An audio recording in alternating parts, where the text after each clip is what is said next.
Hello guys, कैसे हैं आप सब।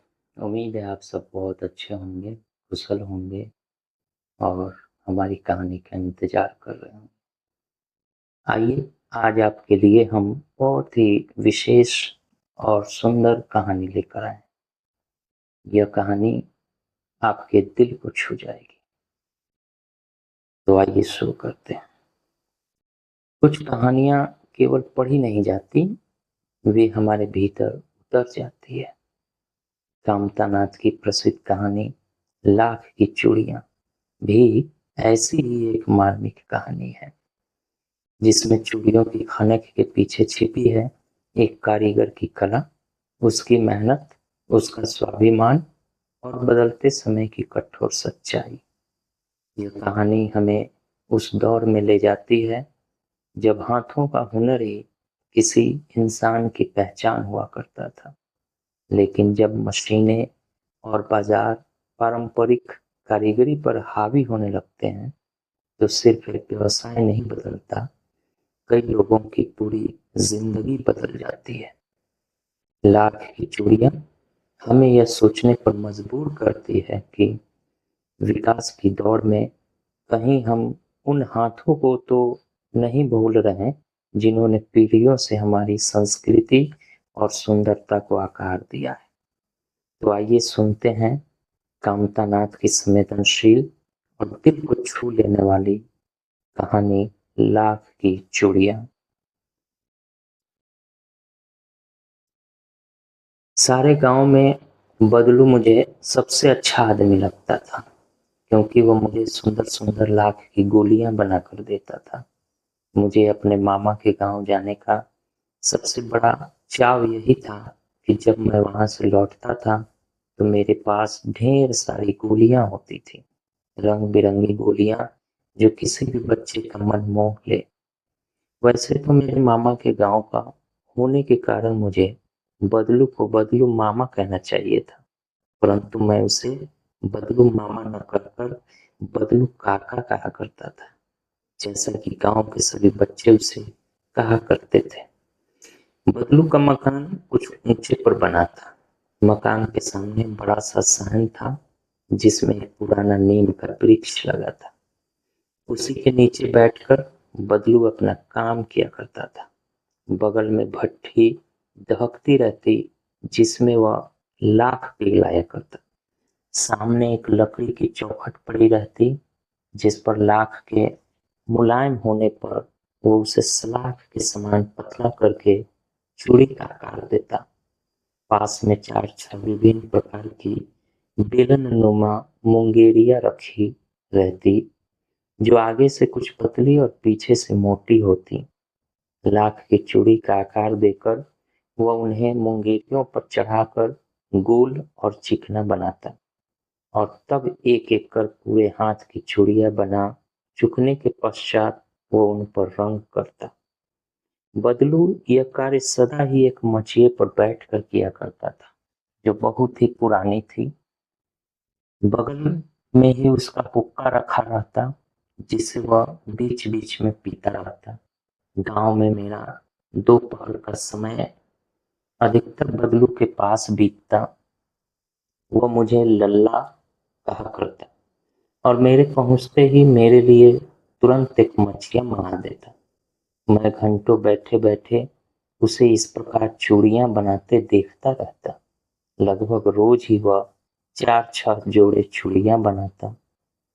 पूरा जोड़ा बना लेने पर वह उसे बेलन पर चढ़ाकर कुछ क्षण चुपचाप देखता रहता, मानो वह बेलन न होकर किसी नववधू की कलाई हो। बदलू मनिहार था, चूड़ियां बनाना उसका पैतृक पेशा था और वास्तव में वह बहुत ही सुंदर चूड़ियां बनाता था। उसकी बनाई हुई चूड़ियों की खपत भी बहुत थी। उस गांव में तो सभी स्त्रियां उसकी बनाई हुई चूड़ियां पहनती ही थीं। आसपास के गांव के लोग भी उससे चूड़ियां ले जाते थे, परंतु वह कभी भी चूड़ियों को पैसों से बेचता न था। उसका अभी तक वस्तु विनिमय का तरीका था और लोग अनाज के बदले उससे चूड़ियां ले जाते थे। बदलू स्वभाव से बहुत सीधा था, मैंने कभी भी उसे किसी से झगड़ते नहीं देखा। हाँ, शादी विवाह के अवसरों पर वह अवश्य जिद पकड़ जाता था। जीवन भर चाहे कोई उससे मुफ्त चूड़ियां ले जाए, परंतु विवाह के अवसर पर वह सारी कसर निकाल देता था। आखिर सुहाग के जोड़े का महत्व ही और होता है। मुझे याद है, मेरे मामा के यहाँ किसी लड़की के विवाह पर जरा सी किसी बात पर बिगड़ गया था और फिर उसको मनाने में लोहे लग गए थे। विवाह में इसी जोड़े का मूल्य इतना बढ़ जाता था कि उसके लिए उसकी घरवाली को सारी वस्त्र मिलते, ढेरों अनाज मिलता, उसको अपने लिए पगड़ी मिलती और रुपए जो मिलते सो अलग। यदि संसार में बदलू को किसी बात से चीड़ थी तो वह थी कांच की चूड़ियों से। यदि किसी भी स्त्री के हाथों में उसे कांच की चूड़ियां दिख जाती तो वह अंदर ही अंदर उड़ उठता था और कभी कभी तो दो चार बातें भी सुना देता था। मुझसे तो वो घंटों बातें किया करता। कभी मेरी पढ़ाई के बारे में पूछता, कभी मेरे घर के बारे में, और कभी यूं ही शहर के जीवन के बारे में। मैं उससे कहता कि शहर में सब कांच की चूड़ियां पहनते हैं, तो वह उत्तर देता, शहर की बात और है लल्ला, वहां तो सभी कुछ होता है। वहां तो औरतें अपने मर्द का हाथ पकड़कर सड़कों पर घूमती भी है और फिर उसकी कलाइयां नाजुक होती है ना, लाख की चूड़ियां पहने तो मोच ना आ जाए। कभी कभी बदलू मेरी अच्छी खासी खातिर भी करता। जिन दिनों उसकी गाय के दूध होता वो सदा मेरे लिए मलाई बचा कर रखता। और आम की फसल में तो मैं रोज ही उसके यहाँ से दो चार आम खाता। परंतु इन सब बातों के अतिरिक्त जिस कारण वो मुझे अच्छा लगता वह यह था कि लगभग रोज ही वह मेरे लिए एक दो गोलियां बना देता। मैं बहुधा हर गर्मी की छुट्टी में अपने मामा के यहाँ चला जाता और एक आध महीने वहां रहकर स्कूल खुलने समय तक वापस आ जाता। परंतु दो तीन बार ही मैं अपने मामा के यहाँ गया होऊंगा, तभी मेरे पिता की एक दूर के शहर में बदली हो गई और एक लंबी अवधि तक मैं अपने मामा के गांव में न जा सका। तब लगभग 8-10 वर्षों बाद जब मैं वहां गया तो इतना बड़ा हो चुका था कि लाख की गोलियों में मेरी रुचि नहीं रह गई थी। अतः गांव में होते हुए भी कई दिनों तक मुझे बदलू का ध्यान न आया। इस बीच मैंने देखा कि गांव में लगभग सभी स्त्रियां कांच की चूड़ियां पहने हैं। विरले ही हाथों में मैंने लाख की चूड़ियां देखी। तब एक दिन सहसा मुझे बदलू का ध्यान हो आया। बात यह हुई कि बरसात में मेरे मामा की छोटी लड़की आंगन में फिसल कर गिर पड़ी और उसके हाथ की कांच की चूड़ी टूटकर उसकी कलाई में घुस गई और उससे खून बहने लगा। मेरे मामा उस समय घर पर न थे, मुझे ही उसकी मरहम पट्टी करनी पड़ी। तभी सहसा मुझे बदलू का ध्यान हो आया और मैंने सोचा कि उससे मिलाऊं। अतः शाम को मैं घूमते घूमते उसके घर चला गया। बदलू वहीं चबूतरे पर नीम के नीचे एक खाट पर लेटा था। नमस्ते बदलू काका, मैंने कहा। नमस्ते भैया, उसने मेरी नमस्ते का उत्तर दिया और उठकर खाट पर बैठ गया।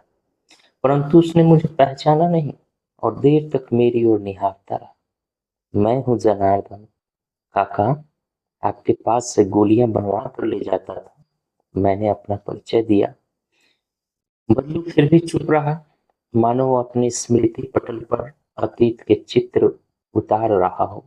और तब वो एकदम बोल पड़ा, आओ आओ लल्ला, बैठो, बहुत दिन बाद गांव आए। हाँ, इधर आना नहीं हो सका काका, मैंने चारपाई पर बैठते हुए उत्तर दिया। कुछ देर फिर शांति रही। मैंने इधर उधर दृष्टि दौड़ाई, न तो मुझे उसकी मछिया ही नजर आई, न ही भट्ठी। आजकल काम नहीं करते काका, मैंने पूछा। नहीं लल्ला, काम तो कई साल से बंद है। मेरी बनाई हुई चूड़ियां कोई पूछे तब तो। गांव गांव में कांच का प्रचार हो गया है। वो कुछ देर चुप रहा, फिर बोला, मशीन युग है ना यह लल्ला, आजकल सब काम मशीन से होता है, खेत भी मशीन से जोते जाते हैं, और फिर जो सुंदरता कांच की चूड़ियों में होती है, लाख में कहाँ संभव है। लेकिन कांच बड़ा खतरनाक होता है, बड़ी जल्दी टूट जाता है। मैंने कहा, नाजुक तो फिर होता ही है लल्ला। कहते कहते उसे खांसी आ गई। वो देर तक खांसता रहा। मुझे लगा उसे दम्मा है। अवस्था के साथ साथ उसका शरीर ढल चुका था। उसके हाथों पर और माथे पर नसें उभर आई थी। जाने कैसे उसने मेरी शंका भांप ली और बोला, दम्मा नहीं है मुझे, फसली खांसी है। यह महीने 2 महीने से आ रही है, 10-15 दिन में ठीक हो जाएगी। मैं चुप रहा। मुझे लगा उसके अंदर कोई बहुत बड़ी व्यथा छिपी है। मैं देर तक सोचता रहा कि मशीन के युग ने कितने हाथ काट दिए हैं। कुछ देर फिर शांति रही, जो मुझे मुझे अच्छी नहीं लगी। आम की फसल कैसी है काका? कुछ देर पश्चात मैंने बात का विषय बदलते हुए पूछा। अच्छी है लल्ला, बहुत अच्छी है, उसने लहक कर उत्तर दिया और अंदर अपनी बेटी को आवाज दी, हरी रज्जो, लल्ला के लिए आम तो ले आ।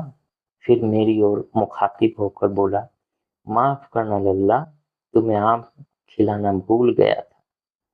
नहीं नहीं काका, आम तो इस साल बहुत खाए हैं। वाह वाह, बिना आम खिलाए कैसे जाने दूंगा तुमको। मैं चुप हो गया।